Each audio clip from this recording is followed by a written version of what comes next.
Convention on Biological Diversity.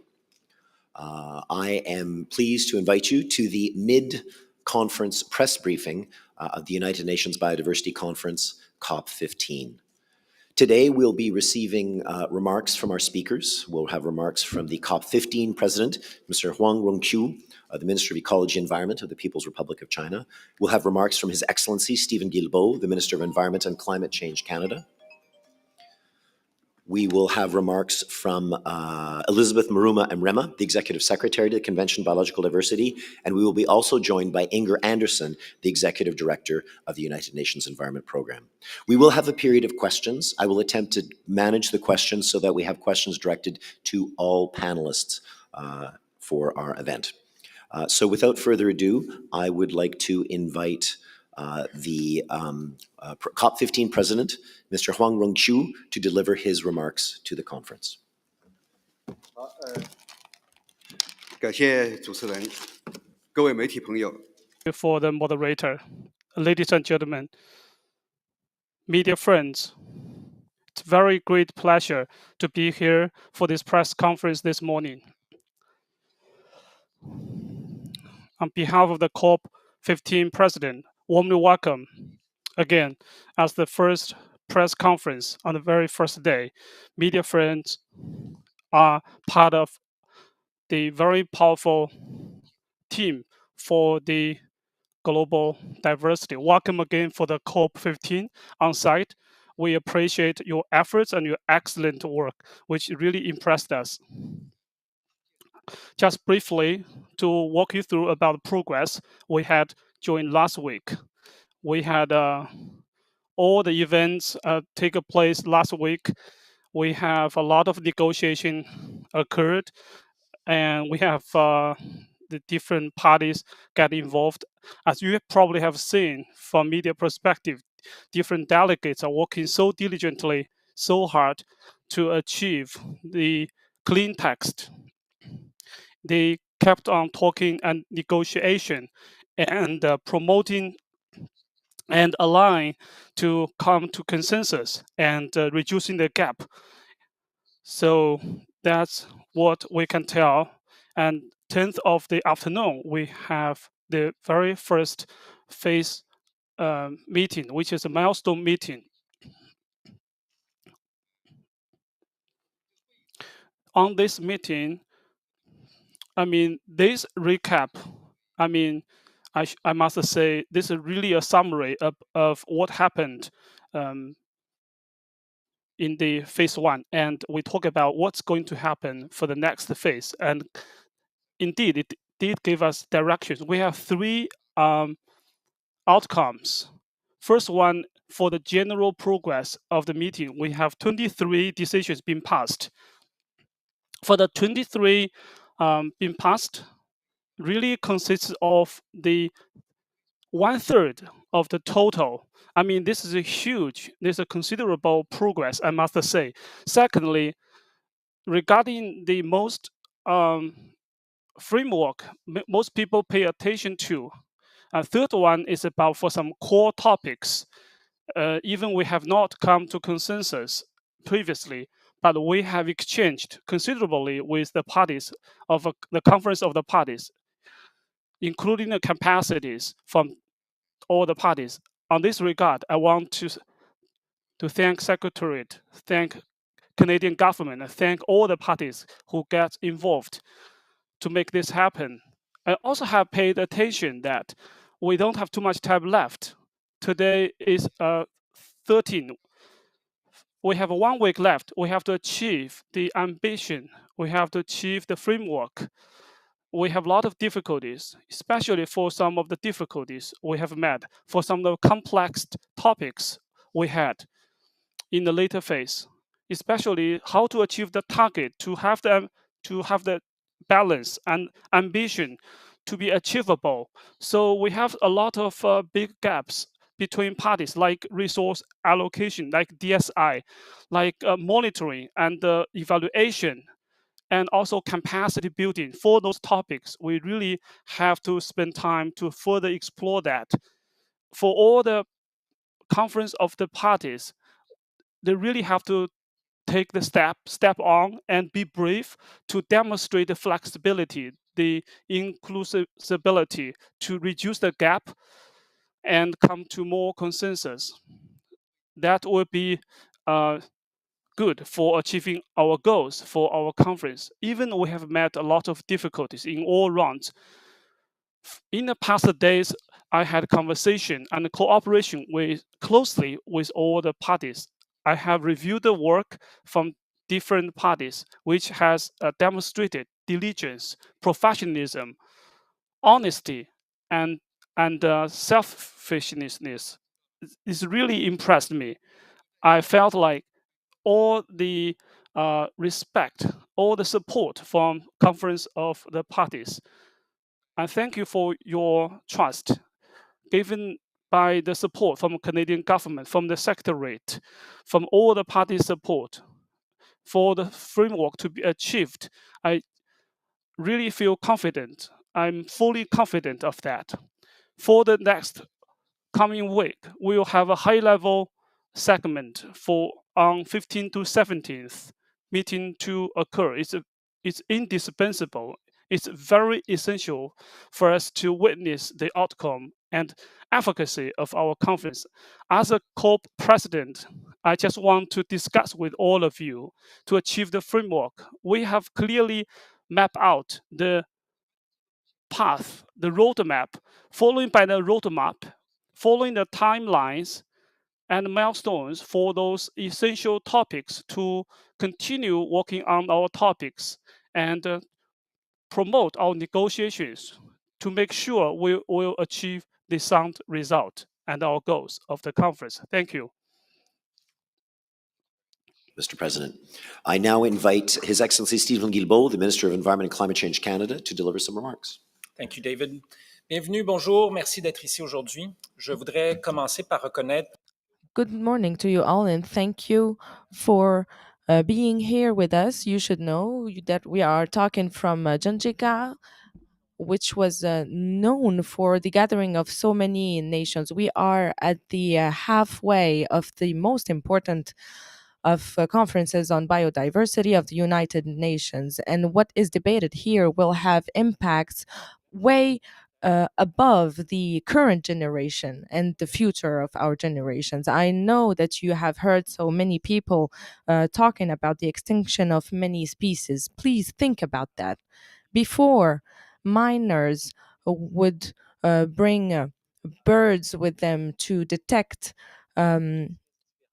smokes, but today so many species are dying, and this is the alert that the planet where we are living in is being threatened. And today we need to implement clear measures. In Paris, the increase, maybe I will wait for 1 second.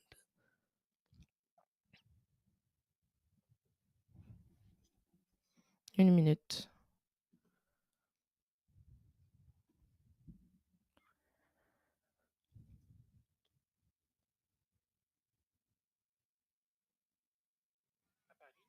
In Paris, the limit of the increase of temperature was determined at around 1.5 degrees to ensure the survival. The objective of 30% by 2030 is the threshold for nature. Science says that it is the minimum area that needs to be protected to increase the protection of biodiversity, and we need to put all our efforts to reach this objective of 30% to be inserted in the COP-15 objective. It is, of course, a temporary objective, but we need to go much farther to reach the main goals, and Canada is here to do it. Our commitment to halting and reversing nature loss by 2030 and achieving a full recovery for nature by 2050 has significant global implications. And we're doing it in full partnership with Indigenous peoples, the path of reconciliation and of a lasting commitment. Our success, global success, relies on collaboration. But it's not just about putting a goal on paper. We need to provide the necessary tools to protect and restore nature. That means mobilizing resources to support the post-2020 framework. Canada and many other donor countries have heard the call from African countries and the broader global south for the need for predictable, transparent, and accessible financial resources for nature protection. And I am eager to continue engaging with ministers in these discussions as they arrived over the course of this week. It is no secret, I'm impatient for an ambitious new global biodiversity framework with clear targets and actions. We all need to push harder this week. Yesterday, I had the opportunity to brief the Canadian delegation, partners, and stakeholders on the ground. They are optimistic and fully engaged to support and achieve a nature-positive outcome. Right here, right now, the canaries in our global coal mine are dropping like flies. The warning signs are unmistakable. For our own sake, we must act now.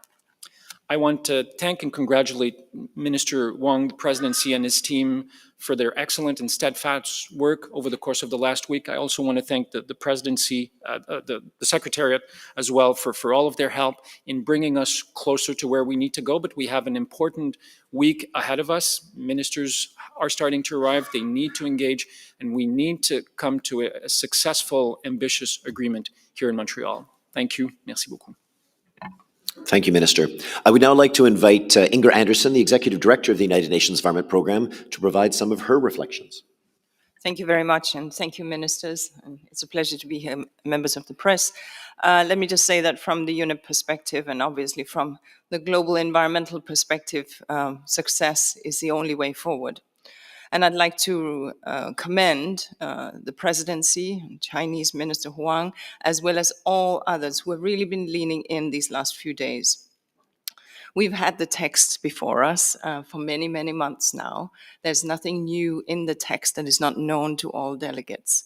It is clear that what it'll take is to move towards the middle of the tent and find solutions. Corner solutions will no longer get us to where we need to get to. The Secretary General has made it very clear we are on the precipice and action has to be now. He has made it very clear, he says, that we are on war with nature and we have to make peace with nature.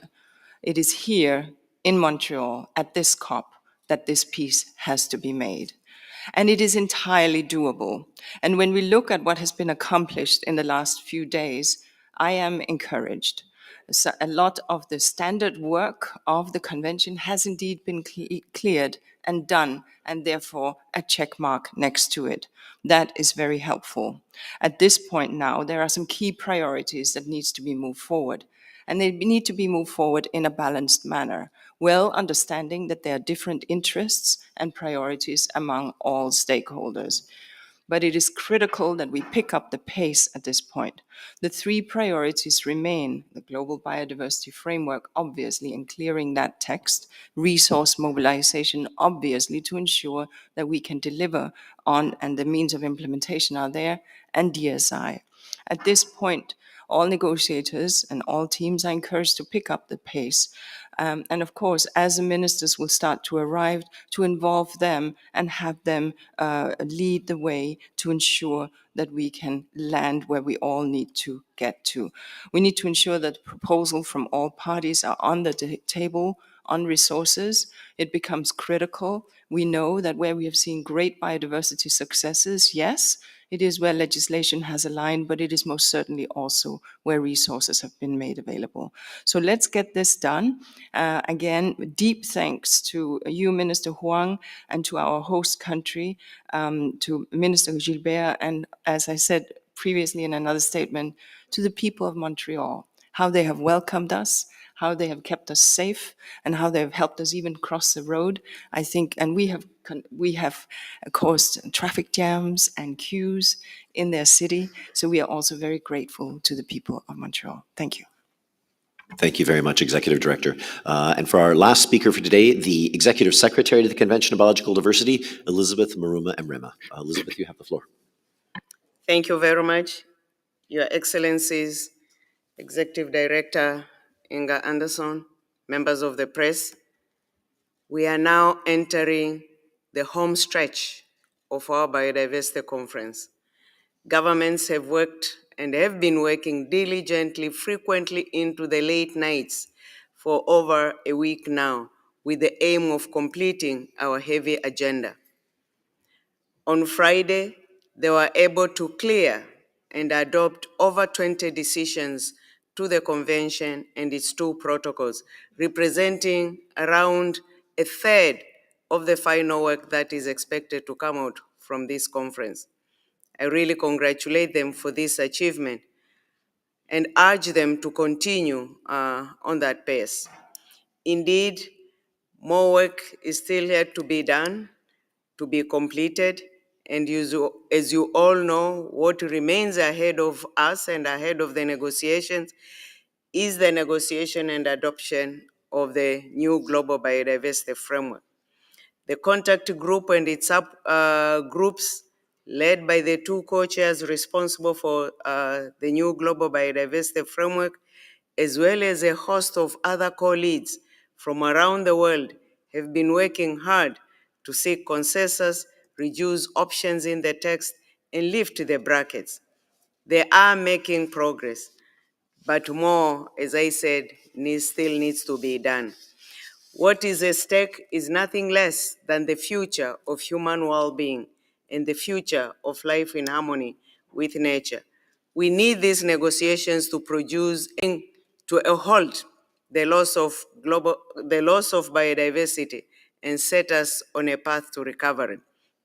In a few days, ministers, vice ministers, high-level officials from around the world will be joining us here for a high-level segment. And really then we'll be calling upon all negotiators from all parties to the convention and the protocols to work with them to ensure that we get the outcome needed and expected. The eyes of the world are upon us, and biodiversity of the world relies on us. We cannot disappoint them. Again, sincere thanks to the leadership provided by our president, Minister Huang, our host, the people of Montreal, led by Minister Guibo. Indeed, as Inga had said, we have inconvenienced them, but they've bared with us. Sincere thanks to all of them, and I hope we will not disappoint them. Thank you. Thank you very much, Executive Secretary. So we'll now open the floor for questions, and just note that I will attempt to have a balance of questions to all panelists in this case. I'm going to start with a question from, let's hear from China Central Television, please. Mike to China Central Television, thank you. 谢谢主持人。我是中国中央广播电视总台的记者。 From Central Television, I will speak in Chinese. A question to Mr. Huang, our COP president. You talk about progress during the meeting and what's going to be next. You have a concrete roadmap. Could you specify the roadmap? What's in there? Thank you. Thank you for your question. As a co-president, along with the secretariat, we're very interested in the roadmap because we are facing with all amount of topics among the negotiation, and we have limited time. So how do we leverage? How do we take good care of the time along with those tasks? We really need a clear roadmap. That's why we make it. So during the time, together with the secretariat, with our team, we are working on it. We're trying to elaborate. We're kept on thinking and doing adjustment. We're making optimization on that for the roadmap. In general, we have two dimensions. First one is about amount of topics and blueprint. So just to share with you, for the convention, we have 53 to be decided.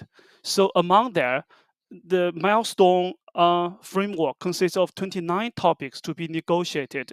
So, big and small topics altogether, more than 70, we need to be talk about it. We need to make decision on it. We have a lot of topics.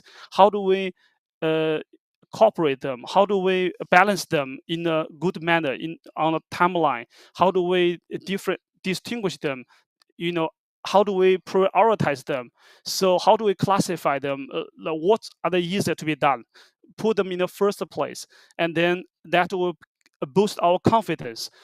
Once we saw the performance and results, and for those difficult ones, we put them at a later stage. So this is for the difficulty, and from different dimensions, we classify all the topics. Second one is about based on the timeline. We have very limited time. How do we leverage the time? How do we have different phases of the time?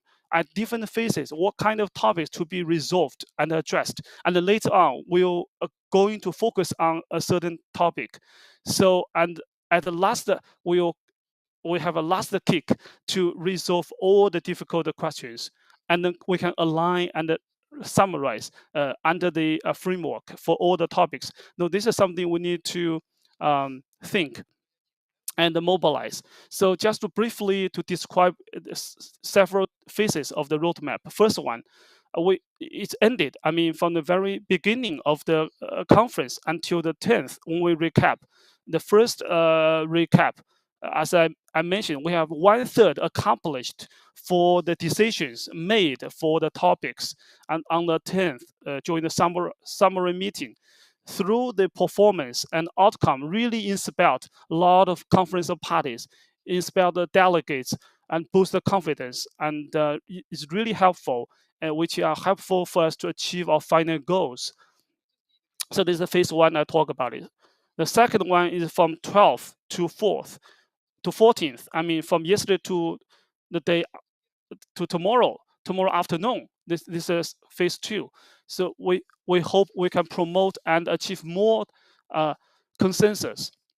A lot of topics will be accomplished and aligned in the negotiation. Tomorrow afternoon, I will have a delegate leader to join in our summary meeting, which will be a milestone meeting for our phase two. So the rest of the topics will not be numerous.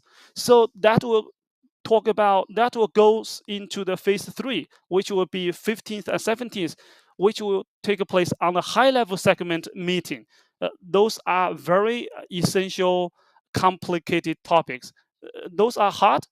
It's not only from technical perspective, but also need a minister and the high-level leaders to negotiate. But very, very few, not numerous.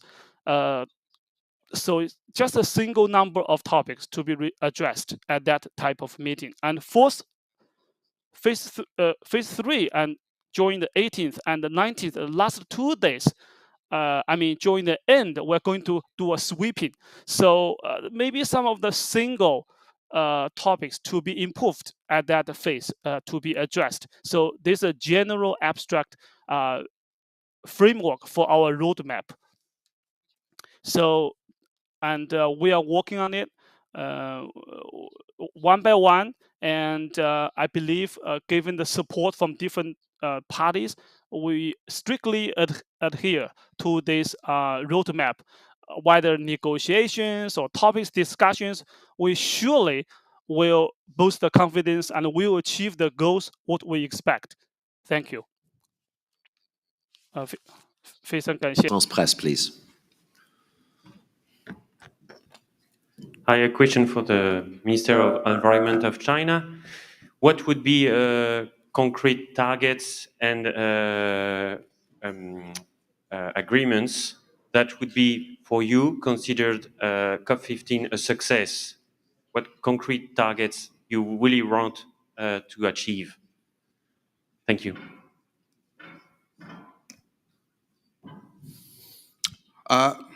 我听懂了您的意思。 I understand your point. I really appreciate your question.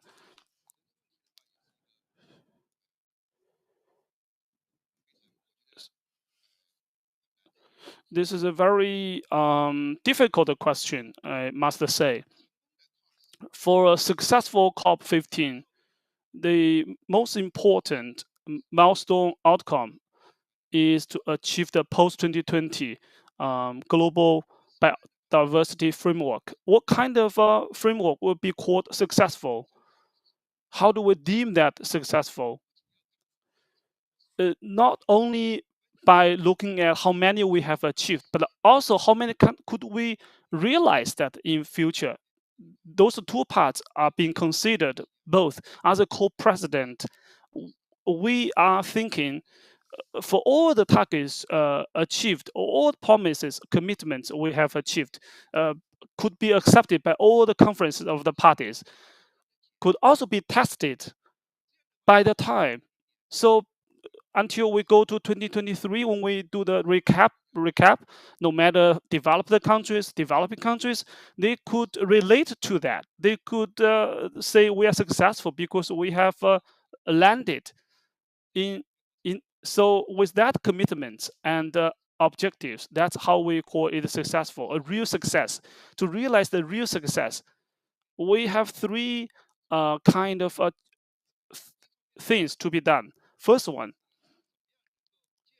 how could we establish, based on the framework about the resource mobilization, including the technology, capacity, and funds. So the framework has ambition, should be feasible. So the ambition related to our indicators and the pragmatic, meaning that relate to our actions. Actions are related to our technology, relating to our capacity building should be achievable and accessible. Second, important. The second one is about to make sure the framework could be implemented on the ground, including all reports, evaluation, and access from the developing countries and support to be received could be implemented efficiently. Only by incorporating all the factors to make sure all the things getting implemented, it could help us to promote us to help us to achieve the goals of the COP-15 and continue to be the presidency country of the COP-15. And we will take the lead in that to demonstrate that. And third one is to exercise and together with the other countries, so we could boost the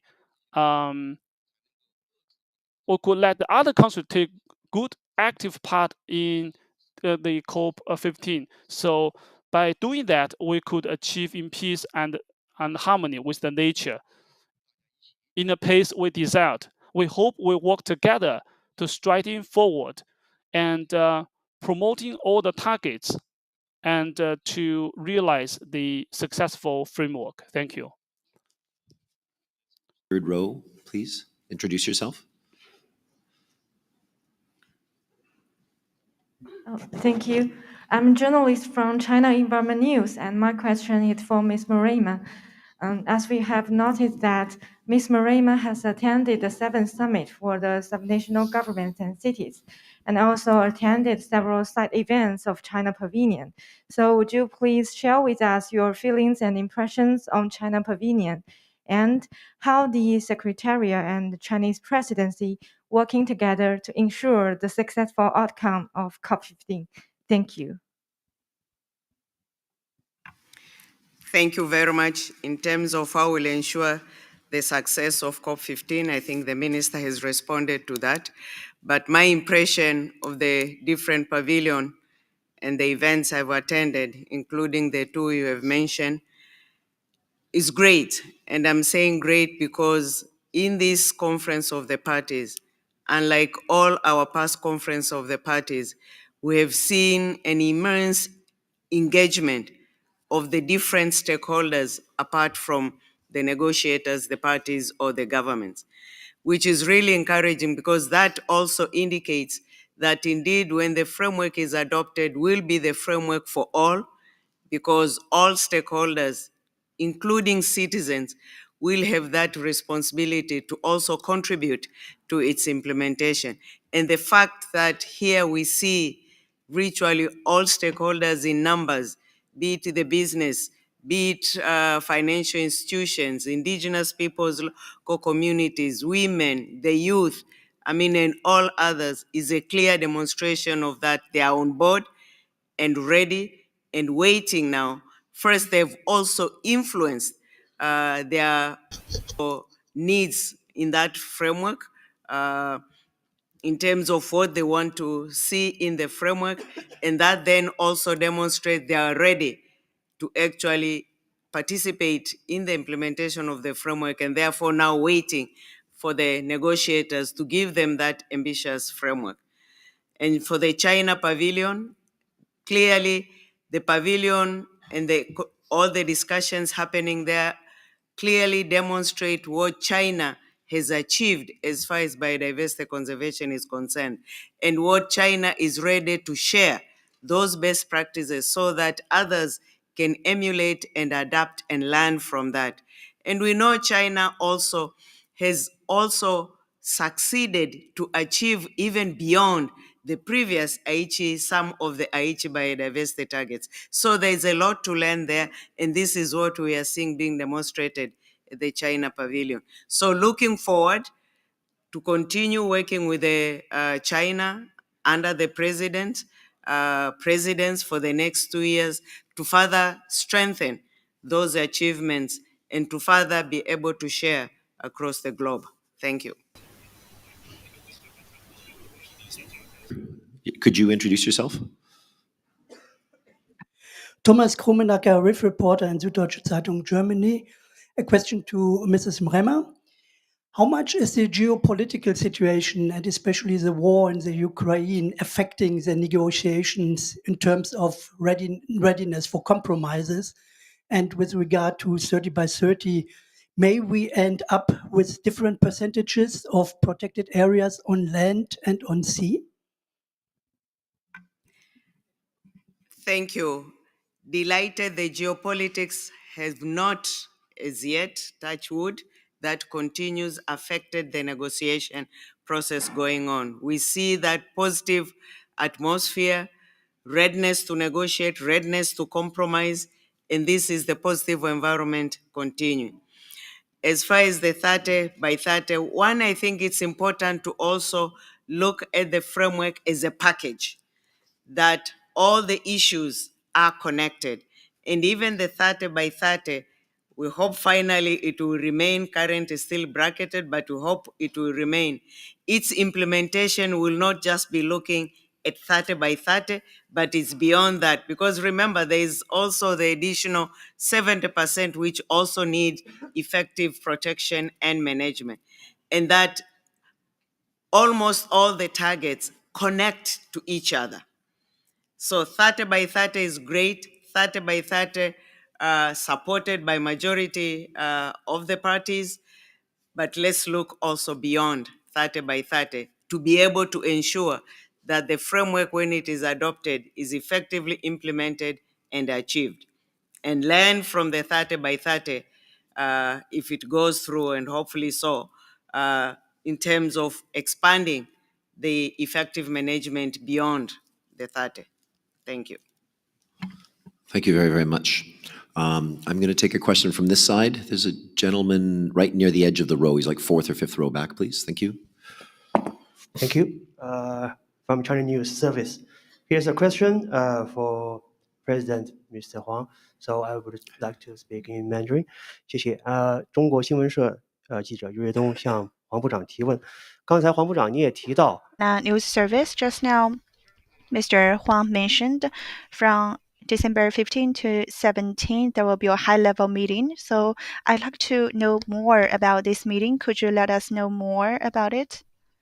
About this high-level meeting, what is this goal and what is the situation? Thank you. 您的提问这两天呢，也不少的媒体朋友也报。Well, thank you so much for your question. Just these past days, I got asked about this question. How do we go about this high-level meeting and what goal we want to achieve? So it is a very important meeting out of this COP-15, and it is also a decisive factor that pushes forward our process. So we pay much attention to it, and it is also highly regarded by our secretariat. And there has been very much support from the secretariat, and we are also the presidency of this high-level meeting. So we've been preparing all types of works, and the preparation is all well underway.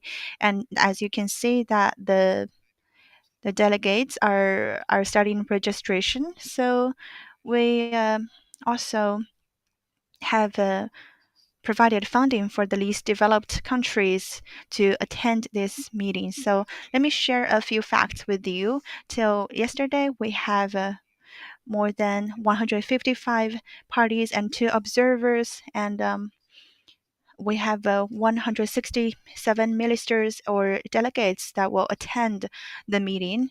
At the same time, there will be 71 international organization delegates that have confirmed participation, and 181 ministers and 35 delegates from international organizations will be delivering a speech there. Therefore, I believe it will be paramount to promoting the discussion of the key topics of the framework. And I also mentioned that they will be attending some of the discussions of the key issues that we all concern. So for the delegates and the ministers, I'm very confident for them to participate, as they will be a great driver to help us push forward with this process. And for your second question, what they will be doing there and what will they contribute? There are a couple of things. Number one,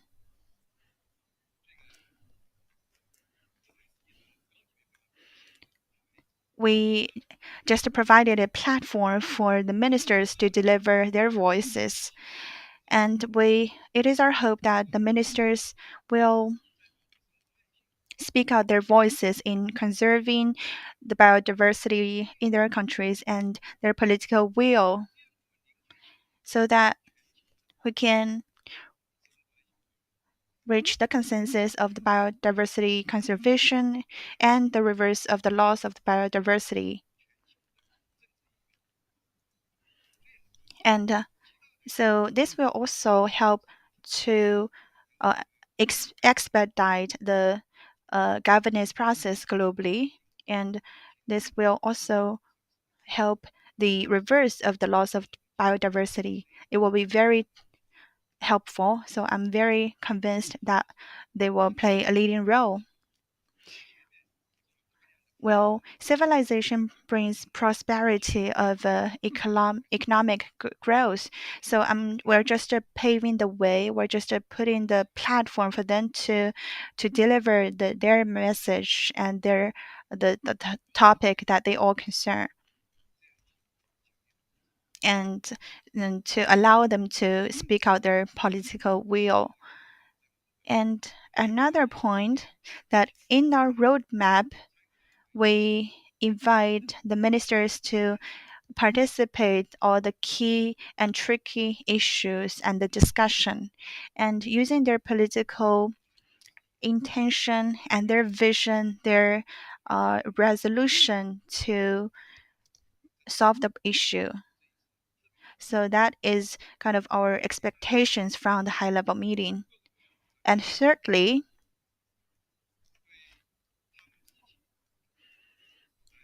we also wish to see the ministers speaking out their voices and their experience, the highlights and achievements of their practices of biodiversity, and share their experiences and the measures that they're going to take in the days ahead, so that everyone could learn from each other, and that will definitely help China's practices as well. Thank you.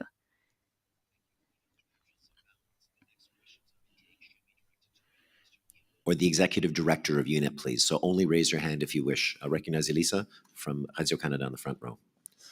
Bonjour, Monsieur Guilbeault. Alors demain, le segment, en fait, tomorrow the ministers will arrive. We will have a day dedicated to finance, and you, the minister Wang, how will you be able to share the questions for this first day? The second question: how will we convince the countries regarding the finances? How will we be able to convince them to provide enough for the implementation of this global framework? So we have some ministers that arrived. I have met a few of them, and you know that more will arrive tomorrow. What we did with the Chinese presidency during the past few days, according to the suggestion of the presidency, is to propose a roadmaps about the negotiations for the upcoming day, and the minister himself talked about the most important stakes from a political point of view, and those on which the ministers will really bring light. We also closely worked with the secretariat for the organization of this work that awaits us. And you are right. The question about resources mobilization, as I said before, it is the key element here.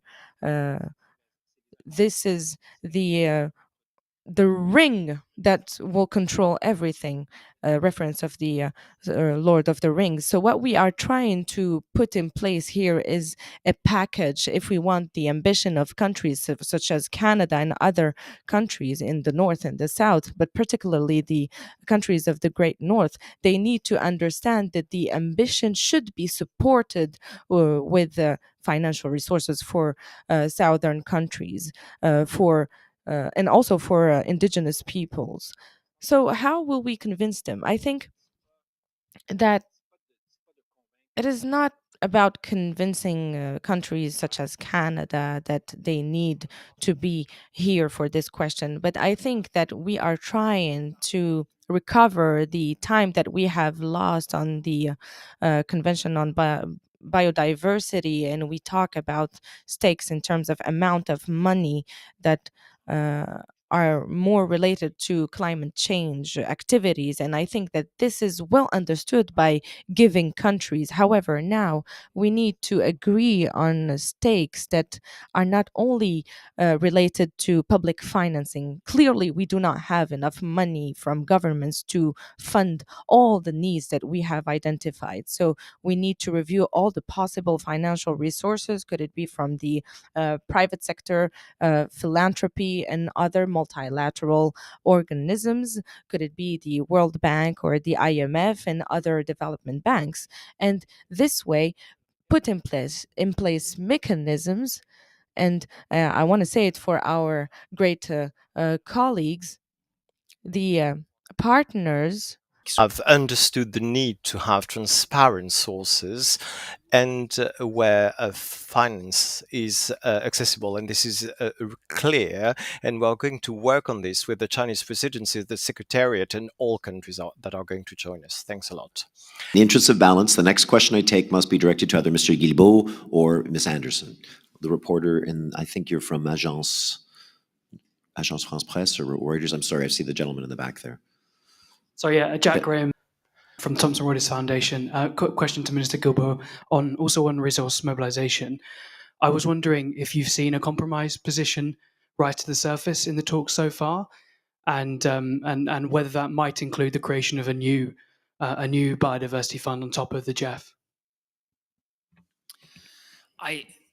I think we are moving towards compromise text on resource mobilization. I think we've seen progress made on this discussion. Certainly, yesterday there was a very good session.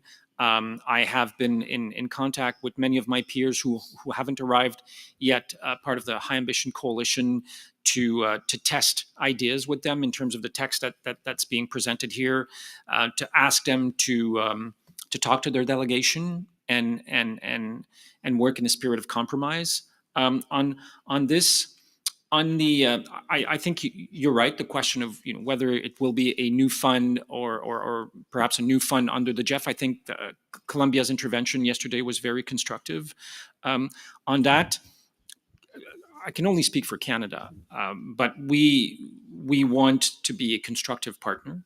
on this, and clearly we need to listen to what our partners in the global South, and particularly the African countries, are telling us regarding issues of access, transparency, and predictability when it comes to fund. Where we will land, whether it's a new fund outside the GEF or within the GEF, remains to be seen. But I can tell you that as far as Canada is concerned, we're very flexible on that. Thank you. I should probably say that my preference, if I may, David, thank you. My concern is that the creation of a new fund could take years, and during those years, countries in the South wouldn't be receiving any money from that fund because we would be creating it. So I think it would be better to use existing funds. If we need to make changes, make some reforms to some of the existing funds, I think it would be faster than to create a new fund. But as I said, we're here to work with everyone and to find a solution to this very important problem.